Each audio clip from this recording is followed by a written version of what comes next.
Some of the things you might want to consider in choosing a water damage restoration company is experience.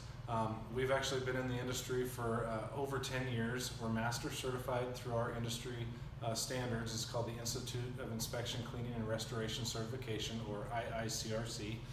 You want to know if a company is endorsed through the Better Business Bureau. Online reviews, that's a big indication on whether or not it's a professional company and that's been around and really care about their customers. Is checking Google Maps is a good one, looking at customer reviews and what other customers have said about the company.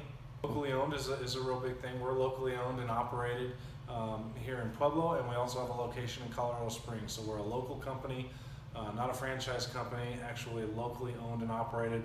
Also, Flood Damage Restoration is a veteran-owned and operated business.